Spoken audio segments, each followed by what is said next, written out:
Assalamualaikum warahmatullahi wabarakatuh.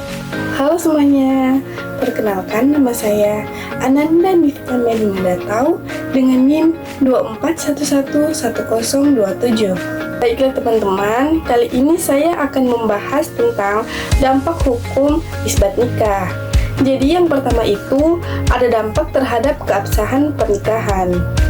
Nah, jadi sebelum isbat nikah, pernikahan hanya sah secara agama, tetapi tidak diakui oleh negara. Nanti setelah isbat nikah dikabulkan, barulah pernikahan tersebut diakui secara hukum. Nah, ibu juga memberikan kepastian hukum kepada pasangan suami dan istri. Nah, hal tersebut juga bisa mencegah risiko dianggap kumpul kebo atau perzinahan dalam perspektif hukum. Nah, kemudian ada juga dampak terhadap administrasi kependudukan. Jadi, pasangan bisa mendapatkan buku nikah bagi yang muslim dan bagi yang non-muslim itu bisa mendapatkan akta perkawinan. Nah, pasangan juga bisa mengurus perubahan status perkawinan di KTP dan kartu keluarga. Nah, ini juga bisa memudahkan pengurusan dokumen-dokumen penting seperti paspor dan visa. Ada juga dampak terhadap hak-hak istri. Jadi, istri yang sebelumnya tidak memiliki hak perlindungan hukum, kini berhak atas nafkah dari suami baik selama pernikahan maupun setelah perceraian. Nah, istri juga berhak atas harta bersama yang dihasilkan selama pernikahan. Nah, kemudian istri juga memiliki berhak atas hak waris jika suami meninggal dunia. Akan tetapi, jika tidak dilakukan isbat, istri berisiko kehilangan hak-hak tersebut karena dianggap secara hukum tidak termasuk istri sah. Nah, kemudian ada juga dampak terhadap hak-hak anak. Jadi, anak yang lahir dari pernikahan yang belum dicatat dianggap sebagai anak di luar kawin. Nah, yang hanya memiliki hubungan perdata dengan ibu dan keluarga ibu berdasarkan pasal 43 ayat 1 Undang-Undang Perkawinan. Nanti setelah isbat nikah, anak berstatus sebagai anak sah sehingga memiliki hak atas nama ayah dalam akta kelahiran, hak atas warisan dari ayah, dan hak atas nafkah dari ayah. Nah, kemudian ada juga dampak terhadap hak waris, dampak terhadap hukum waris.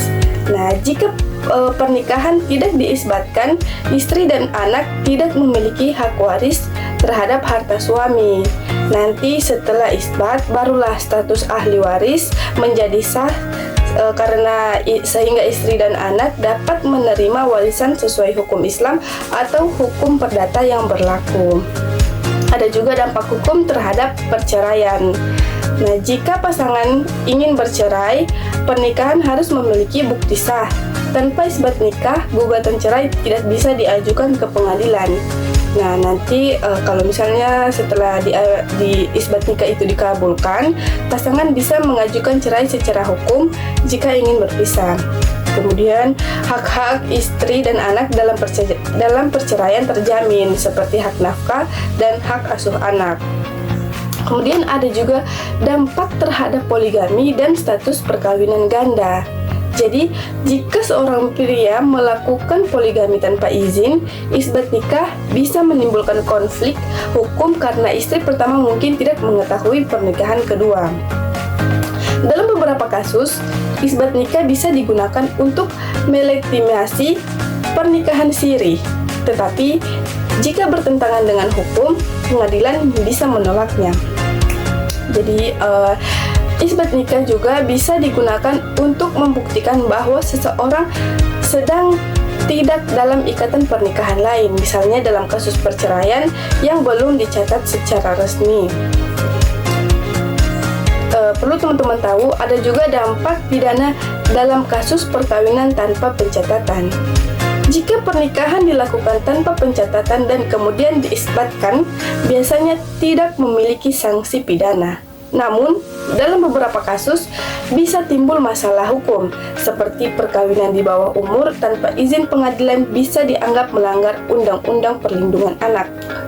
Nah, jika salah satu pihak menyembunyikan status pernikahan sebelumnya, bisa terjadi pemalsuan dokumen yang berpotensi menimbulkan konsekuensi hukum. Baiklah, mungkin hanya itu bagian dari saya. Maksudnya mungkin hanya itu yang bisa saya sampaikan. Mohon maaf apabila banyak kekurangan. Saya Ananda Mifta Mendina Datau. Pamit undur diri. Wassalamualaikum warahmatullahi wabarakatuh.